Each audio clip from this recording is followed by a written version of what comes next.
Hello everyone. So in today's lecture we are going to discuss about some major points regarding ozone layer. So how this ozone layer forms, how it depleted etc. उसके बारे में हम बात करेंगे, ठीक है. But before starting this, I would like to recall you about the last lecture in which we had studied about the few important topics which are radioactive waste and दूसरा था ग्लोबल वार्मिंग, राइट. अब अगर हम global warming की बात करें तो उसमें हमने जैसे पढ़ा था कि ग्लोबल वार्मिंग है वो होती है because of few gases which are present in the environment. Okay, अब ये गैसेस कौन से थे जो कि ग्रीन हाउस इफेक्ट के लिए रिस्पॉन्सिबल है, ग्लोबल वार्मिंग के लिए रिस्पॉन्सिबल है. That were carbon dioxide, nitrous oxide, methane and CFC, right. CFC के बारे में हमने कुछ बात की थी, विच इज क्लोरोफ्लोरोकार्बन जिसको बोलते हैं. अब ये ओजोन लेयर के डिप्लीशन में यानी ओजोन लेयर टूटने में इस CFC का बहुत बड़ा रोल है, ठीक है. तो उसके बारे में डिस्कस करते हैं कि कैसे ये CFC के थ्रू ओजोन लेयर है वो टूटता जाता है एनवायरमेंट में से, राइट. सबसे पहले इंट्रोडक्टरी बात अगर हम करें तो ओजोन लेयर है वो एनवायरमेंट में, एटमॉस्फेयर में, स्ट्रेटोस्फीयर में पाया जाता है, ठीक है, जो कि वो भी हमने लास्ट लेक्चर में डिस्कस किया था उसके बारे में. So the ozone is found in the upper part of the atmosphere called the stratosphere. अब बात करते हैं कि ये स्ट्रेटोस्फीयर में ओजोन के होने के फायदे क्या हैं, ठीक है. So this ozone layer protect the earth to the direct ultraviolet rays from the sun, ठीक है. So it act as a shield absorbing ultraviolet radiation from the sun. एक शील्ड की तरह काम करता है ये ओजोन लेयर है वो. अगर ओजोन लेयर ना हो तो ये अल्ट्रावायलेट रेज है वो सीधे ही अर्थ पे आएंगे और हार्मफुल इफेक्ट है वो कॉज कर सकते हैं, like skin cancer and some major diseases also, mutations also DNA में. तो ये सारी चीज़ें, ये सारी प्रॉब्लम्स है वो हो सकती है अगर डायरेक्ट UV रेज है वो अर्थ पे आए तो. बट ये ओजोन लेयर उसको डायरेक्ट नहीं आने देता है, ठीक है, उसको स्ट्रेटोस्फीयर में वहाँ पे रोक देता है. अब like there are two type of ozone which is good and bad, ठीक है. उसको गुड ओजोन बोलते हैं, बैड ओजोन बोलते हैं. गुड ओजोन क्या है कि जो कि एकदम लोअर एटमॉस्फेयर में एकदम लोअर लेवल पे होता है और जो कि अर्थ के नज़दीक होता है, जो अच्छा है, जो हेल्थ को नुकसान नहीं करता है, जिसकी वजह से कोई प्रॉब्लम्स है वो नहीं आते. While the bad ozone means what कि ये लोअर एटमॉस्फेयर का, ट्रोपोस्फियर का ये ऐसा ओजोन जो कि नुकसान भी करता है पेड़ पौधों को और some amount of health also in human beings, right. तो ये गुड ओजोन है जो कि अल्ट्रावायलेट को रोक देता है, जो कि हम बात कर रहे हैं स्ट्रेटोस्फियर की. बैड ओजोन कहाँ पे होता है, एकदम लोअर लेवल पे, विच इज ट्रोपोस्फियर, ठीक है, सबसे नजदीक अर्थ के. तो इतना नजदीक भी ओजोन हो वो ठीक नहीं होता है अर्थ के लिए, तो वो हार्मफुल है, यानी बैड ओजोन जिसको बोलते हैं हम.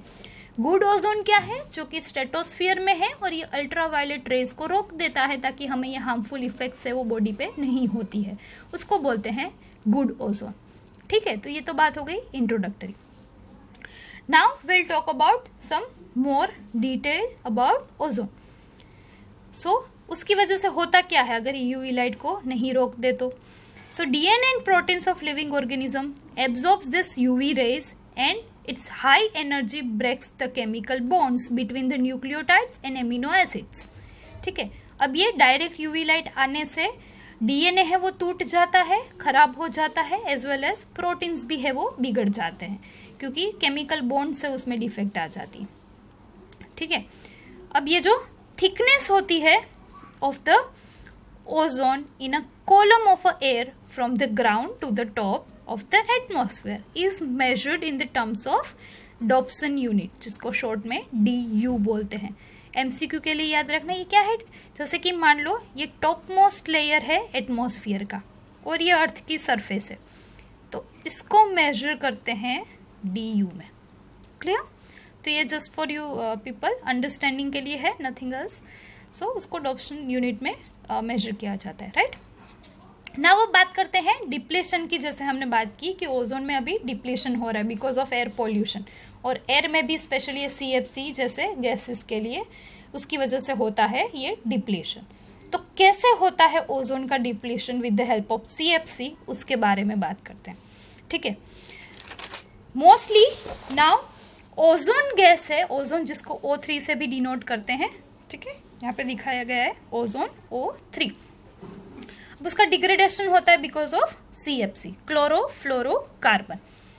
अब मोस्टली क्या होता है, there should be a balance between the production and degradation of ozone in the atmosphere, but sometimes the balance has been disrupted due to the enhancement of the ozone degradation by CFCs।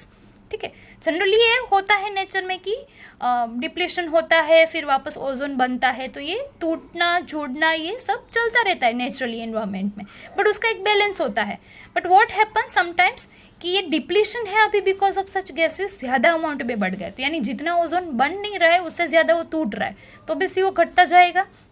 ये हो रहा है specially CFC की वजह से। ठीक है, तो अब बात करते हैं रिएक्शन की कि कैसे ये CFC के थ्रू डिप्लीशन होता है। So this is the structure of CFC, dichloro difluoro methane. Dichloro यानी कार्बन के पास 2 क्लोरीन मोलेक्यूल हैं, 2 फ्लोरीन मोलेक्यूल हैं। ठीक है, उसको बोलते हैं CFC, dichloro difluoro methane. Actual में ये मीथेन गैस है। अब जैसे ही उसके ऊपर सनलाइट यानी UV रेस है वो आते हैं, और CFC है वो कैसे रिएक्ट करता है, तो उसका अपना एक क्लोरीन मॉलिक्यूल है वो यहाँ से टूट जाएगा, ये बॉन्ड केमिकल बॉन्ड, क्लोरीन एक अलग हो गया, बाकी ऐसे का ऐसे ही स्ट्रक्चर रहा। So chlorine atom plus chloro difluoro methyl, इतना बच जाता है। ठीक है, अब ये जो सिंगल मॉलिक्यूल है क्लोरीन का वो एक्ट करता है ओजोन पे यानी O3 पे, और बन जाता है ClO plus O2 oxygen atom. ठीक है, गैसियस फॉर्म में। अब अगेन ये ClO है वो वापस रिएक्ट करेगा ओजोन के साथ, और क्लोरीन मॉलिक्यूल है वो वापस मिल जाता है जैसे पहले था, और ऑक्सीजन मॉलिक्यूल से वो अलग हो जाते हैं ओजोन में से, यानी O3 है वो टूट जाता है, 1 ऑक्सीजन है वो डिप्लीट हो जाता है। क्लियर? तो इसमें आपने एक रिएक्शन में ये देखा होगा कि क्लोरीन मॉलिक्यूल है वो वैसे का वैसे ही रहता है, इट मीन्स वो कहीं भी यूज नहीं होता है। So chlorine degrades ozone releasing molecular oxygen, while Cl atom यानी chlorine atoms are not consumed in the reaction as they work as a catalyst. है ना, क्लोरीन है वो कैटलिस्ट की तरह काम करता है, वो रिएक्शन करवा देता है यानी ओजोन को तोड़ देता है, वो खुद कहीं पे यूज नहीं हो रहा है।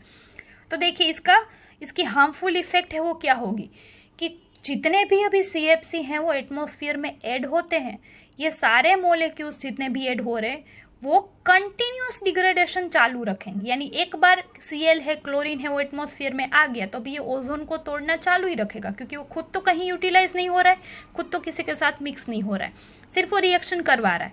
यानी जितने भी अभी क्लोरीन ऐड होते जाएंगे दिन भर, उतने ही ज्यादा अमाउंट में ओजोन मॉलिक्यूल है वो टूटते जाते हैं, क्योंकि क्लोरीन यूज नहीं होता है, तो वैसे का वैसे ही रहेगा, उल्टे नए और बढ़ के आ रहे हैं। ठीक है, so hence whenever CFCs are added to the stratosphere, they have permanent and continuing effects on the ozone level।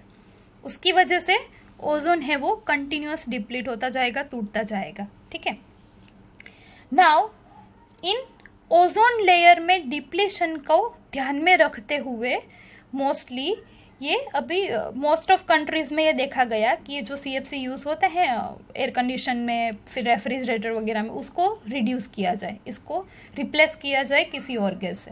So instead of dichloro difluoro, dichloro की जगह पे डाइहाइड्रो है वो यूज़ किया जाता है, हाइड्रोजन मॉलिक्यूल जहाँ पे क्लोरीन की जगह पे आ जाएंगे। ठीक है, सो ऐसे अभी CFC की जगह पे CFH यूज़ किया जाता है। सो ये पॉल्यूशन है वो कम हो जाए, क्योंकि मेन जो भी हार्मफुल इफेक्ट्स कॉज करते हैं वो क्लोरीन मॉलिक्यूल ही है CFC में भी, राइट। तो उसको रिमूव किया जाता है, उसके प्लेसेस पे हाइड्रोजन रख दिया जाता है। तो ऐसे गैसेस है वो भी यूज़ किए जाते हैं हाल में। और ये ना हो ओजोन का डिप्लीशन, उसके लिए CFC वो मोस्टली कम्प्लीटली बैंड किया गया है। अब नाउ बात करें डिप्लेशन की, तो कहाँ पे ज़्यादा अमाउंट में डिप्लेशन है वो देखा जाता है. सो एंटार्क्टिक रीजन में इसका सबसे ज़्यादा इफेक्ट हुआ है. So depletion in ozone marked over the Antarctic reason.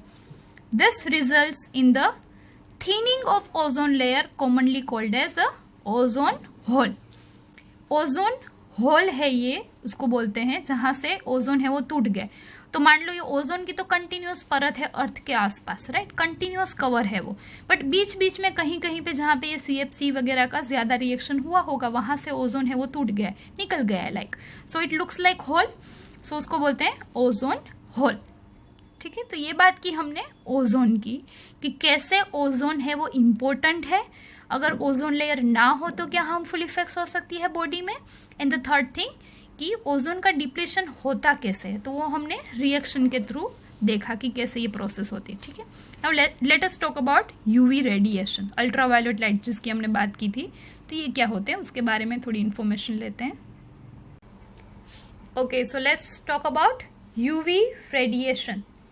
ठीक है, अब यूवी रेडिएशन के बारे में बात करते हैं.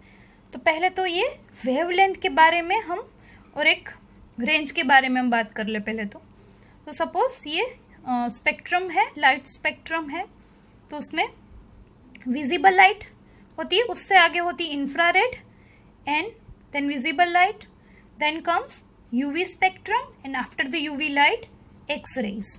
ठीक है, ऐसे कुछ सीक्वेंस होती. यहाँ पे हम सिर्फ डिस्कस करेंगे about visible light and UV spectrum only, but UV के बाद आता है एक्स रेज और विजिबल से पहले होता है इंफ्रारेड. ठीक है, अब बात करते हैं विजिबल लाइट की. तो उसकी रेंज होती है 700 to 400 nanometre.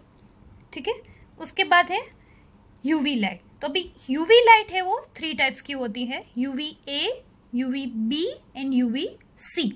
Ultraviolet A, ultraviolet B and ultraviolet सी.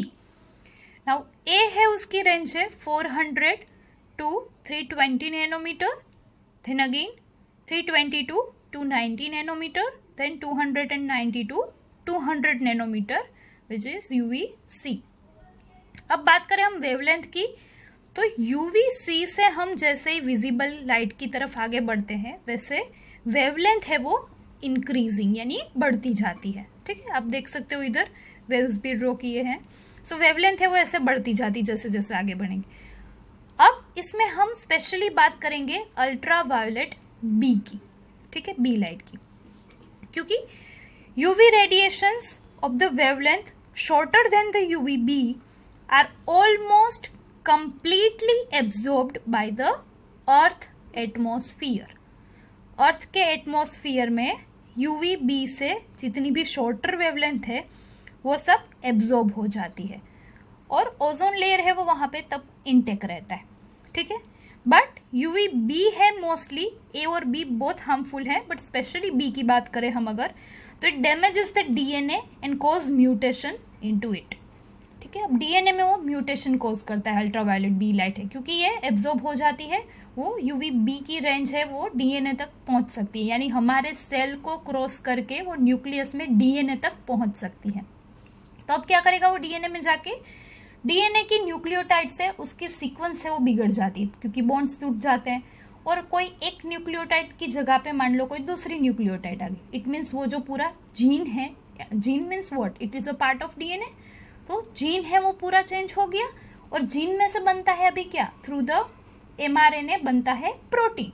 इसका मतलब जो प्रोटीन बनना चाहिए नेचुरली वो नहीं बनेगा और कुछ नया प्रोटीन है वो बनेगा. ठीक है, सो इसका मतलब बॉडी में कुछ डिफेक्ट आ जाएगी, and because of what, because of UV B.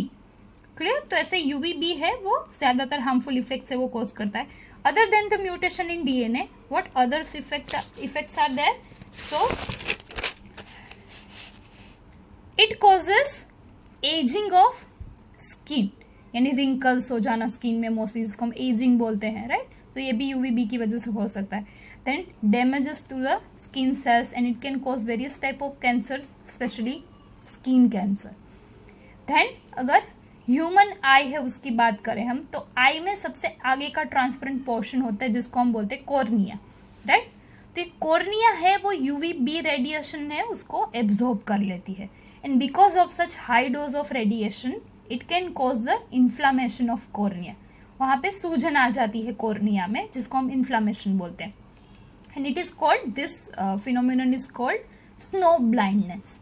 Cornea में स्वेलिंग आ जाना, इन्फ्लामेशन हो जाना, उसको बोलते हैं स्नो ब्लाइंडनेस. और उसके अलावा क्या हो सकता है? सो कैटरेक्ट्स भी हो सकते हैं. सो ये सारे हार्मफुल इफेक्ट्स हैं अल्ट्रा वायलेट बी लाइट के. नाउ अगर हम इस रेडिएशन की बात करें अल्ट्रा वायलेट बी की, तो उसके बारे में आपको टेक्स्ट बुक में क्वेश्चंस भी है रिगार्डिंग दिस टॉपिक एक्सरसाइज में. बट अगर आगे हम बात करें तो ये जो भी अल्ट्रा वायलेट लाइट के इश्यूज हैं कि वो अगर सीधे ही ज़मीन पे आ जाए अर्थ पे तो इतने हार्मफुल इफेक्ट्स वो कॉज कर सकती है. और उसको रोकने के लिए हमें चाहिए ओजोन लेयर. पर अभी जैसे मैंने कहा एयर पोल्यूशन की वजह से ओजोन लेयर भी टूट रहा है, ठीक है, तो वो बचाना ज़रूरी है. सो उसके लिए कुछ एग्रीमेंट्स हुए इंटरनेशनली भी also. So recognising this harmful effects of ozone depletion, an international treaty means your agreement, right, known as the Montreal Protocol. ये याद रखना, एक इंटरनेशनल एग्रीमेंट किया गया. ट्रीटी मीन्स एग्रीमेंट, ठीक है, कि जिसका नाम दिया गया मॉन्ट्रियल प्रोटोकॉल, एंड वो साइंड एट मॉन्ट्रियल कनाडा में इन 1987. एंड मोस्ट प्रोबेबली वो इफेक्टिव यानी फाइनली रिलीज किया गया इस प्रोटोकॉल को 1989 में, ठीक है. To control the emission of ozone depletion causing substances जैसे कि CFC. So for reducing the emission of CFC and the other ozone depleting chemicals, उसके ऊपर बेंड किया गया ताकि ओजोन है उसको बचाया जाए. और अगर ओजोन बच जाएगा तो सीधे ही यूवी लाइट है वो आएगी नहीं, और अगर यूवी लाइट है वो सीधी नहीं आएगी अर्थ पे तो ये जो भी उसकी वजह से हार्मफुल इफेक्ट्स हो रहे वो ऑटोमेटिकली बंद हो जाएंगे. सो ऐसा कुछ इंटरनेशनली भी एक कदम उठाया गया CFC को कम करने के लिए और ओजोन को बचाने के लिए. सो this is all about the ozone. इसके बारे में आपको एनिमेशन की लिंक भी दी गई है, आप उसमें भी देख सकते हो. सो हमने ओजोन के बारे में, ओजोन डिप्लीशन के बारे में सबसे पहले इंट्रोडक्टरी बात की कि ओजोन लेयर होता कहाँ पे है, तो यानी स्ट्रेटोस्फीयर में होता है. Then there is 2 type of ozone, good and bad. Bad होता है ट्रोपोस्फीयर में यानी एकदम नजदीक अर्थ के, ठीक है, जो कि थोड़ा हार्मफुल है. बट जो अब स्ट्रेटोस्फीयर में यानी सेकंड लेयर, स्ट्रेटोस्फीयर में ओजोन है वो गुड है. क्यों है? क्योंकि ये हमें डायरेक्ट यूवी लाइट से बचाता है. फिर हमने बात की थी रिएक्शंस की कि कैसे CFC है वो इस ओजोन को कैसे उसको बना हुआ है उसको तोड़ देते हैं, ठीक है, यानी CFC मॉलिक्यूल की वजह से ओजोन लेयर है वो टूट जाता है, O3 है वो टूट जाता है. फिर हमने रिएक्शन के बाद बात की कि उसमें ओजोन में स्पेशली CFC में क्लोरीन मॉलिक्यूल है वो अपना रोल प्ले करते हैं. और अगर इस क्लोरीन को हटाया जाए और उसके प्लेस पे हाइड्रोजन मॉलिक्यूल यूज़ किए जाए, यानी डाई क्लोरो की जगह पे डाई हाइड्रो यूज़ होता है, यानी CFC की जगह पे CFH, ठीक है, अगर हाइड्रोजन यूज़ किया जाए then it will be good for the pollution also, कि पॉल्यूशन है उसके लिए अच्छा है, पॉल्यूशन नहीं होगा, राइट. देन बात की हमने regarding the ultraviolet light कि कितने टाइप की होती है और उसमें भी मोस्टली हार्मफुल कौन सी है. So it is UVB, ultraviolet B, ठीक है. उसकी वजह से स्नो ब्लाइंडनेस भी हो सकती है, कैटरेक्ट भी हो सकते हैं, DNA में म्यूटेशंस होते हैं, कैंसर भी होते हैं, स्किन एजिंग भी हो सकता है.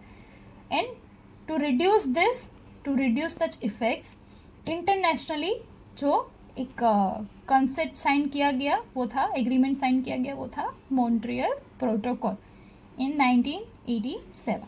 Clear? So this is all about the ozone layer and its depletion.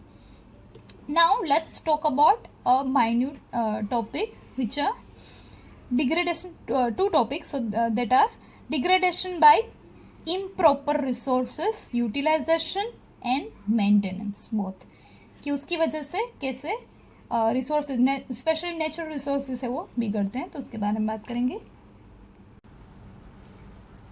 Okay, so now degradation by improper resources utilization and maintenance. Okay, so natural resources है उसका degradation है, it can occur not just by the action of pollutants but also by the improper resource utilisation practice. ठीक है, अब natural resources है वो सिर्फ pollution की वजह से ही खराब नहीं हो रहे, यानी एयर पॉल्यूशन, वाटर पॉल्यूशन, सिर्फ यही रीजंस नहीं है इनका खराब होने का, नेचुरल रिसोर्सेज का। उसके अलावा वो कैसे खराब हो सकते हैं, तो ओवर यूज करने से। ठीक है, यानी उसको ज्यादा अमाउंट में अगर हम यूज करें without proper maintenance, then also वो डिस्ट्रॉय हो सकते हैं। ठीक है, तो उसके बारे में बात करते हैं कि कैसे। तो दो मेथड है जिसके वजह से ये नेचुरल रिसोर्सेस है वो खराब हो सकते हैं। सो पहला है सॉइल इरोजन एंड डेजर्टिफिकेशन। ठीक है, तो इसके बारे में बात करते हैं। अब the development of soil, the specially soil का जो टॉप लेयर है, यानी the development of the fertile top soil takes centuries, but it can be removed very easily due to the human activities. Okay, अब ऊपर का जो soil का ऊपर का लेयर है जिसको फर्टाइल लेयर हम बोलते हैं, जहाँ पे क्रॉप्स ग्रो कर सकते हैं, तो ये फर्टाइल लेयर बनने में हजारों साल लग सकते हैं, बट उसको डिस्ट्रॉय होने में 1 से 2 साल भी काफ़ी है। ठीक है, तो इसका मतलब हमें ये ध्यान रखना है कि वो नहीं खराब हो जाए, क्योंकि वो बनने में फिर बहुत ज़्यादा टाइम लगता है। ठीक है, so it can be removed very easily due to human activities, like जैसे कि ओवर कल्टिवेशन, यानी ज़्यादा अमाउंट में ये जो भी पेड़ पौधे हैं उसको ग्रो करवाना। स्पेशली अगर हम फार्मिंग की बात करें तो continuous back to back crop है उसको ग्रो करवाना without giving it to time to again refertile the soil. उसको टाइम ड्यूरेशन ना दे के हम continuous back to back crop से उसको ग्रो करवाते रहेंगे, देन ऑल्सो वो सॉइल का जो फर्टाइल लेयर है वो खत्म हो जाएगा, क्योंकि न्यूट्रिशन सारे एब्जॉर्ब कर लेंगे ना प्लांट्स, तो अल्टीमेटली वो फर्टाइल जो सॉइल है वो खत्म हो जाएगी, उसके न्यूट्रिशन है वो सारे खत्म हो जाएंगे। So we need to give the time between the two successive crop plantation, right. दो बारह जो भी प्लांट्स है उसको ग्रो करवाने के बीच में थोड़ा टाइम देना पड़ता है हमें, we need to give the time, right, कि ताकि ये सॉइल है वो वापस थोड़ा न्यूट्रिशन है वो गेन कर ले, then again we can grow the crops on that, right. So this is the first reason, over cultivation. Then है अनरेस्ट्रिक्टेड ग्राजिंग, है ना, ये जो पिकेटर्स वगैरह है उसके लिए ग्राजिंग जो यूज की जाती है, सो वो अनरेस्ट्रिक्टेड, यानी ऐसे इतने ही अमाउंट में ग्राजिंग अलाउ करना चाहिए कैटल्स को कोई भी प्लेस पे, कोई भी ग्राउंड पे, कि वो पूरा का पूरा है वो खत्म नहीं कर दे। थोड़े अमाउंट में वहाँ पे कुछ ग्रास वगैरह है वो बच जाए, ताकि उसकी वजह से ये न्यूट्रिशन है वो रहे, सेफ रहे वहाँ पे सॉइल का। ठीक है, so over grazing is also one of the cause. दूसरा है डिफॉरेस्टेशन, यानी पेड़ पौधे हैं वो ज्यादा अमाउंट में काट देते हैं हम लोग, human activities, right, and the poor irrigation practices. So this activities results into arid patches of land and later converted into a desert. Arid patches मतलब यानी अगर ये जमीन सूख गई, तो आप लोगों ने कई बार देखा होगा, लाइक स्पेशली समर के केस में होता है कि पानी अगर सॉइल में से पानी चला जाए, ठीक है, मतलब वेपर में कन्वर्ट हो जाए, पानी ना आ रहा है बिल्कुल भी, तो एरिड पैचेस है वो दिखने लगते हैं, यानी स्मॉल स्मॉल पैचेस है वो आप देख सकते हो जमीन में, जैसे बीच में दरार है वो बन जाती है और पैचेस बन जाते हैं, है ना, और धीरे धीरे ये पैचेस है फिर वो टूट के और स्मॉल मॉलिक्यूल्स उसमें कन्वर्ट हो जाता है, देन अगेन और स्मॉल, और अल्टीमेटली वो एट द एंड कन्वर्ट हो जाता है डेजर्ट में। ऑब्वियसली इट टेक्स टाइम, ऐसा नहीं है कि 2-3 साल में पूरी वहाँ पे फर्टाइल सॉइल में से सीधा ही रन बन गया, डेजर्ट बन गया, ऐसा नहीं होता है, but obviously this is the phenomenon, this is the process by which desert can form, है ना। ये सारे रीजंस हैं, कॉजेस हैं जिसकी वजह से डेजर्ट बनते हैं, भले ही उनको टाइम लगता है बट बनते हैं। तो ये हमें ध्यान रखना है कि फर्टाइल लेयर है जो भी सॉइल का वो पूरा ही खत्म नहीं हो जाए।